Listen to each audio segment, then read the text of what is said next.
You found the Live Local Marketing Podcast, where business owners share their knowledge about what's working in the market today. No fluff, just their experiences and stories from people who are making it happen. And if authentic, practical marketing resonates with you, be sure to visit livelocalwarmmarketing.com and learn to grow your business on warm marketing referrals. Now, on to the show.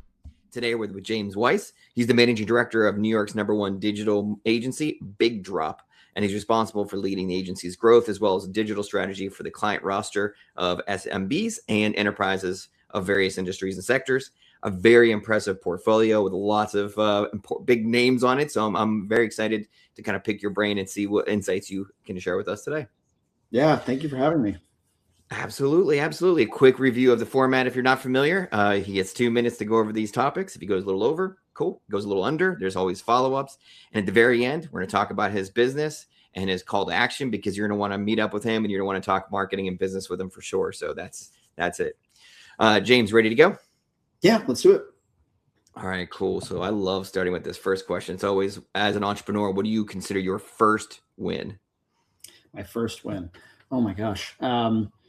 I think one of the things that I'm most proud of is having really established a great network. And that in itself is a win, because it takes so much time to build that properly, to exercise it, and to make use of it. And from any entrepreneurial pursuit, even to just general professional life, it comes in handy to have those things kind of working symbiotically. I know there's that saying that's, your network is your net worth, but I think throughout my entire career, having come in contact with the people that I've come in contact with, keeping them informed of what I'm doing and helping them, grow my business just as I would grow theirs. I think I'm very proud of having considered that and I do consider that a huge win, of having built that roster for myself. So what are some of your best practices? Are you talking like CRMs? Do you just go out and have dinner with people? What are some of your best practices you could share with us?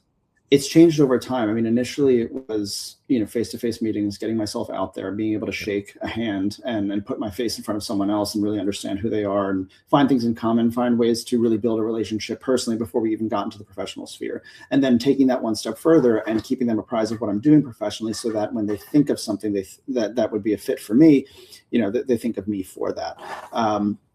And over time, I've been able to automate that process to where, as your network grows, it's difficult to keep in contact with everyone. As life gets in the way, it's difficult to keep in contact with everyone consistently and well.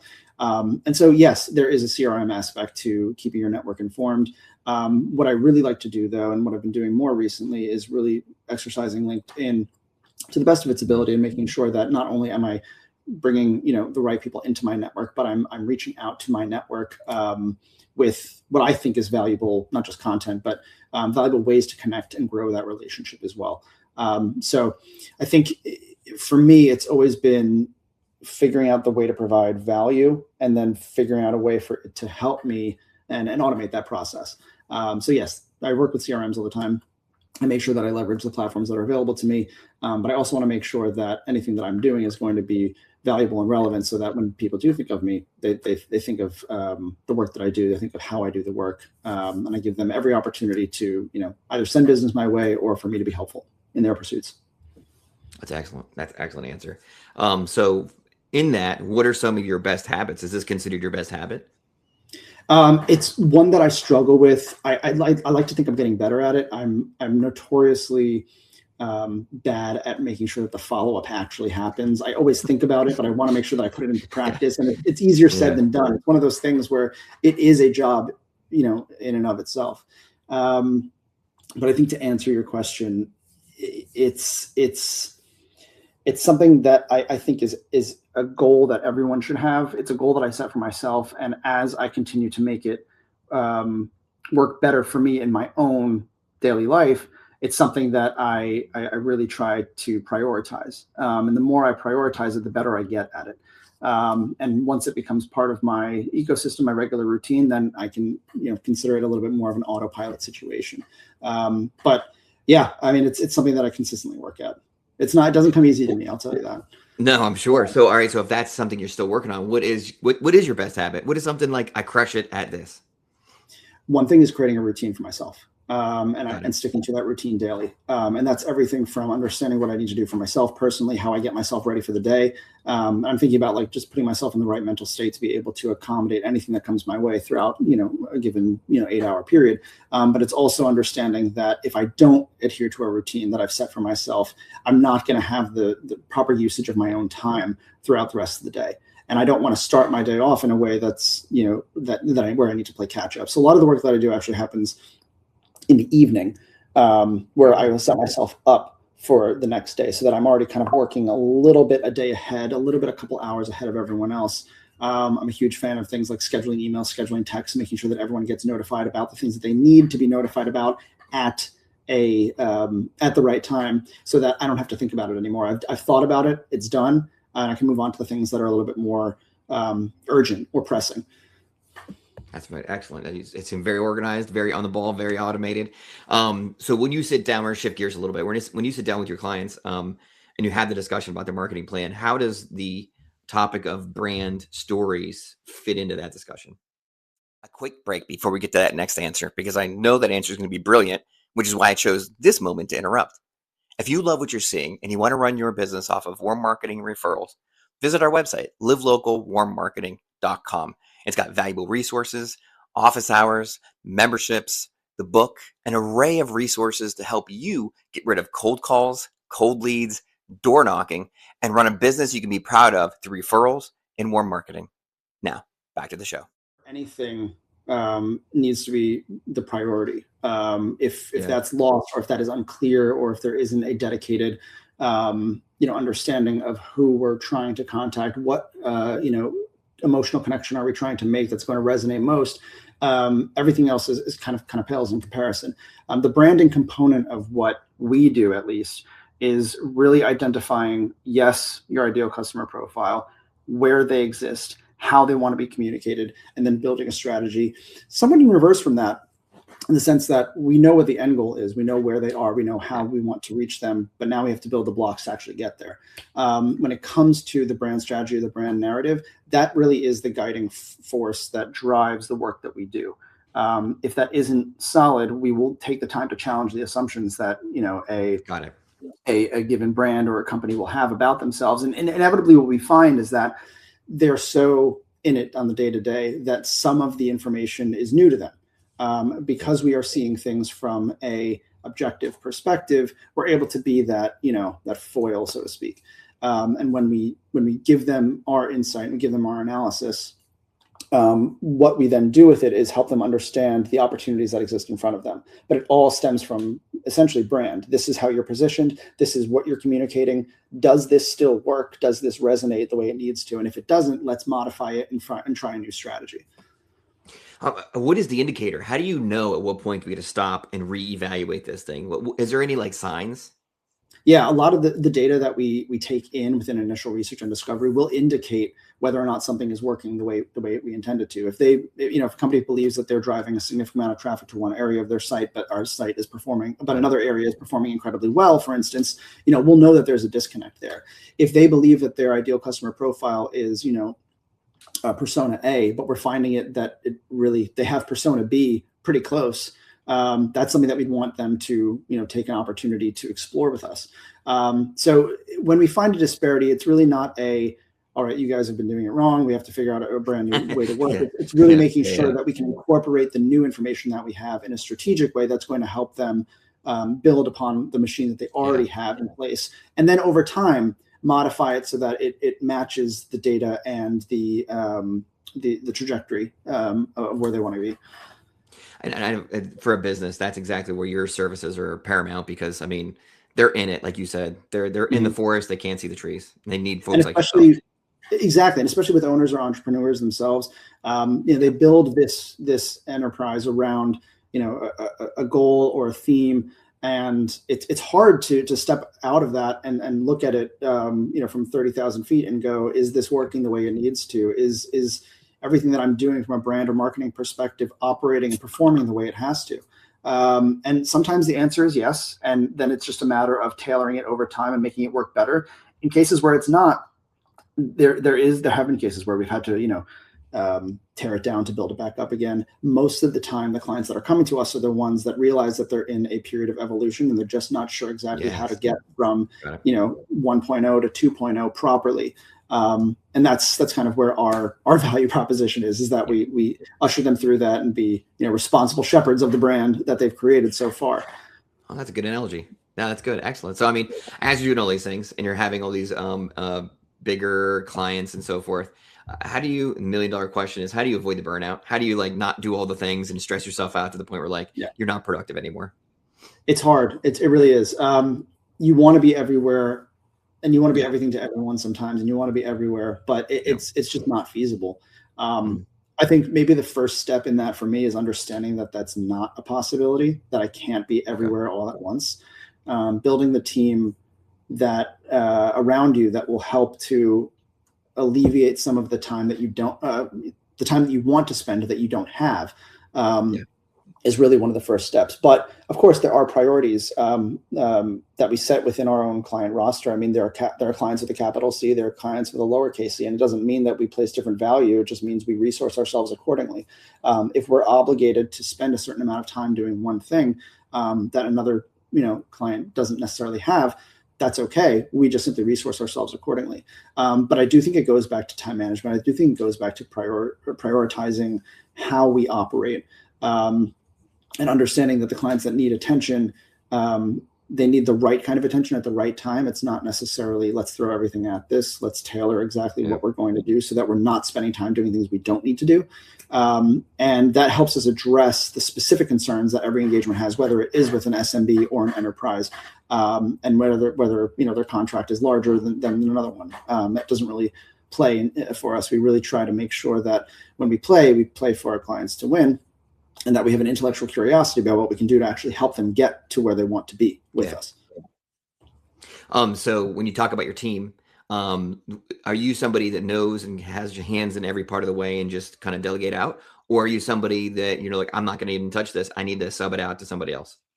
That's a good question. I try to remain involved. I like to say that I hover because I don't want I don't want to dive into something that I'm not going to be helpful with, but I also trust the team members that we've entrusted with the engagements that we bring in to do their job well, and they do. And that's why we get to enjoy long-lasting relationships with our clients. I think the thing that is important there is that I'm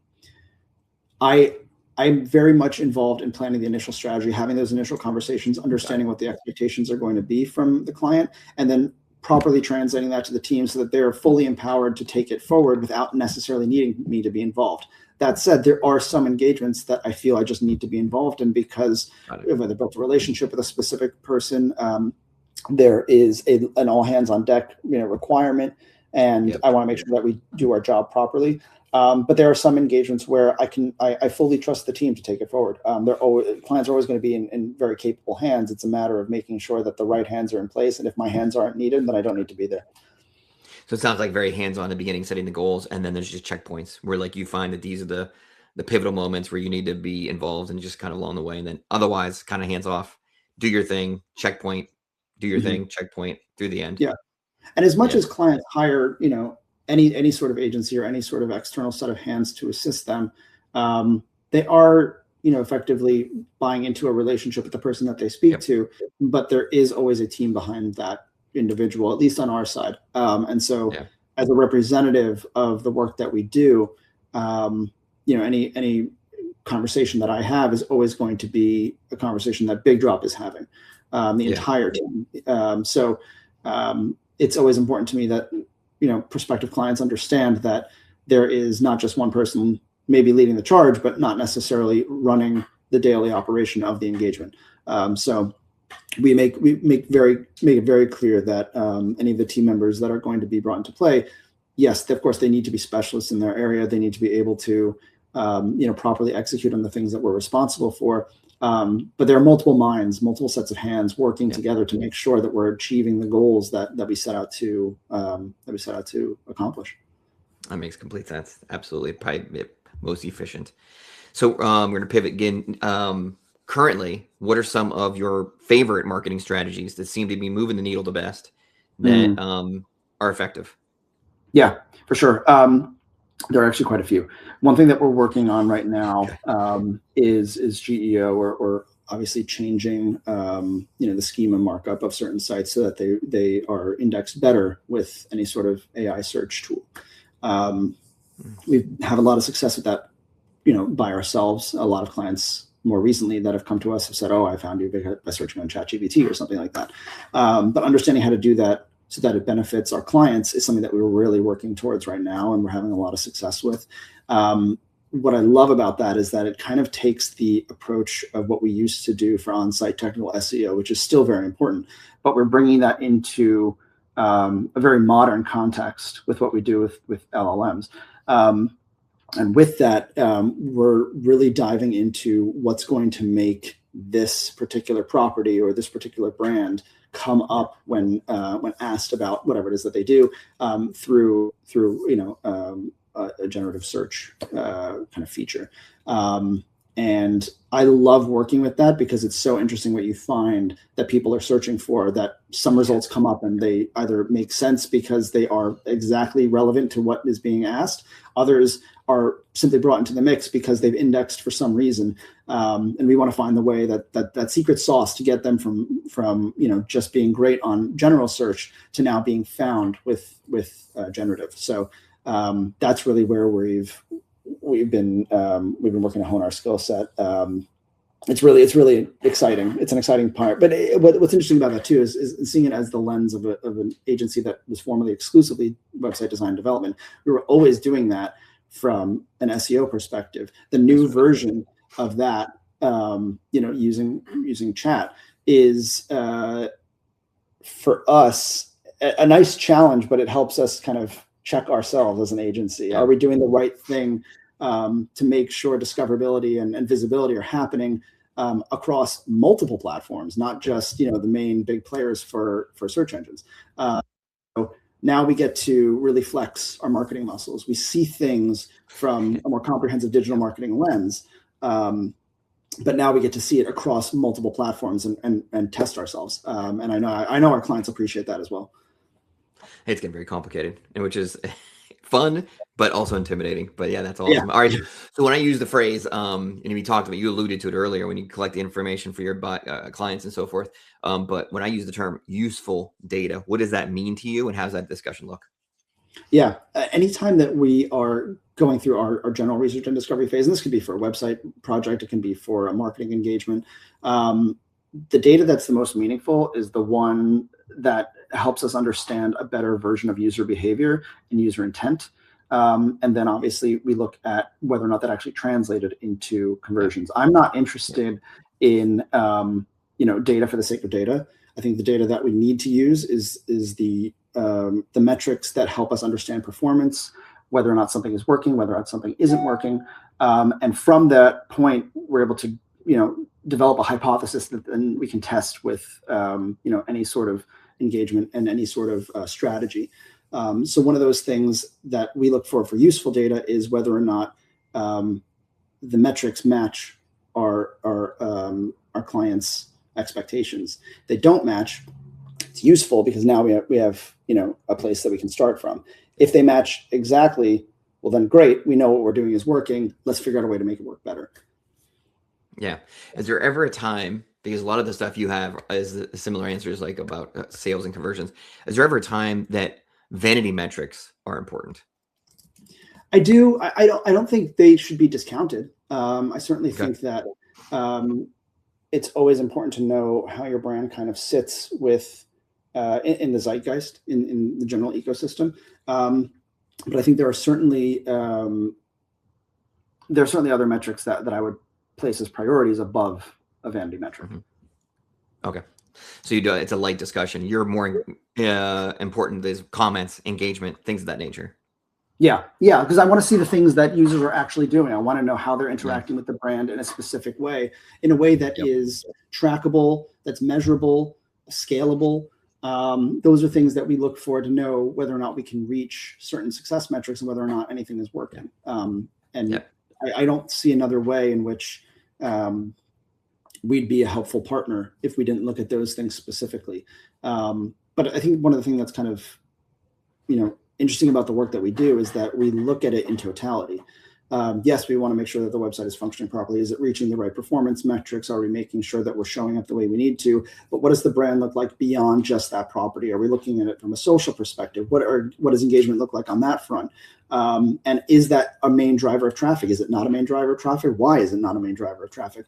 And then we look at it, to really make sure we understand how the brand needs to evolve, if it needs to evolve, and if something is working within the marketing machine that's been built behind the brand, we want to understand, is there anything that is not being taken advantage of that would also be a value add? Or if you're doing so much that it's not beneficial in certain areas and we need to put more energy into, let's say, Avenue A versus Avenue B, let's make that decision now so that we don't pay for it 6 months or a year down the road. Yeah, that's good. That's excellent information. So you've done this for a while. You've obviously put in the reps. You've obviously met all the people. You have the confidence you need to run a business. What advice would you give to somebody who is looking to bump up from the small time client to maybe a mid or a higher end client? What kind of things would you tell them as far as advice? Because you have the experience. Yeah. The one thing, and it's going to sound like a contrived answer, so I apologize in advance. No, go ahead. The amount that you spend on your marketing, if marketing is a chief driver of revenue for you, is going to have a direct impact on your growth. Expecting to get a lot for a little is never going to be a strategy that works. And if it does work, it's not going to be for very long. And you will have to pivot, and more often than not, it will do more damage longer term than it will, than you'll get the win in the short term. So the investment that you make in your business for anything, whether it's operations, whether it's product, whether it's really investing in the service, marketing needs to be among those, because if it's not going to be the thing that you're willing to, stake your claim at, then it's not worth your growth. You haven't really taken the time to earn that amount of growth. But if you're understanding exactly what strategy you need to put in play and you're just not willing to invest in it, then it's a moot point.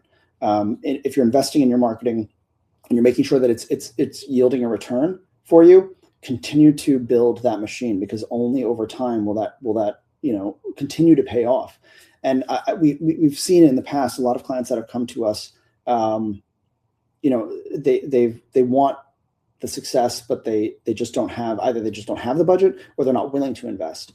And most of those engagements are the ones where we could have gone so much further. We just didn't have the runway to do it. And so if there is an investment to be made, especially for growth, it has to be on the marketing side. And if it is on the marketing side, make sure that it's a commitment that you're willing to make. That is amazing. All right. So lots of great, I think we just, the tip of the iceberg with all the information and the discussion we could have had. So what we're going to do is we're going to let the outro, we're going to have you talk about your business, and I'm sure people will have lots of follow-up questions. You're very organized. You have systems in place. You have the strategies in place. You have the tough discussions with people. You have the analytics, like all the things that a business would need to get to that next level. You're demonstrating. So a little bit about your business, ideal audience, and then call to action. How can they get a hold of you to set up a meeting? Yeah, absolutely. So Big Drop itself is a full service digital marketing agency. We specialize in website design and development. That's been our core competency since our founding. But over time, and it's through, candid conversations with our clients and them, really wanting to engage us on a higher level, we've grown to incorporate everything from branding, website design, development, digital marketing, ongoing, efforts for maintenance and support. Those are all areas that, we thrive in and that clients mostly come to us for. But in everything that we do, we take a strategic approach. We have to understand exactly where we're at to know where we're going, and we make the most use of the time and the budget that someone has to make sure that the most value can go into that investment that they're making by understanding exactly what it is that we need to do. But fortunately, over the course of the last, say, 13 years, we've worked with, small to medium businesses, sole proprietors, large enterprises in various different spheres, whether it's financial services, legal services, product, CPG, certainly SaaS, healthcare, fintech. A lot of that work that we do has given us an incredible perspective to, assist companies in various spheres to elevate their own presence. And it's across like I said, multiple platforms. It's not just within the web space, though that tends to be, the area that we tend to focus on. But and I'm proud to say that over the course of the last, decade plus, we've grown to become what I consider to be the #1 agency in New York, for various reasons. And I think what clients really appreciate is that they can find everything all under one roof, that any value that's going to be presented is going to be value that we work really hard for, and that they can see at the end of the day how much effort has gone into something and what the reward is for that. What I like to think is that when clients come to us, they come to us with an understanding of where they may want to be, but not understanding how that can happen. Most of the people that we're working with as points of contact are either entrepreneurs who are starting a business, who are growing a business, or marketing leads, directors, CMOs who are leaning on us for that strategy to help them get from where they are now to where they may want to be in 2 or 5 years. And that process starts with us. It starts with being a helpful partner, understanding that there is a relationship that we want to grow as well. And so all of that gets taken into consideration when we work with any sort of project or engagement. If anyone is looking, yes, of course, you can find us at bigdropinc.com. Our portfolio will speak to our capabilities in every area. I'm on LinkedIn as well, James Alexander Weiss. You can find me right there, and check us out on Instagram because we're publishing some really cool stuff at Big Drop Inc. That's awesome. Hey, I appreciate all your knowledge that you have and gave it to us today. And cheers to 2026. It's going to be one of our best years yet. Sounds good. Yes, I'm looking forward to it. Thank you, Billy.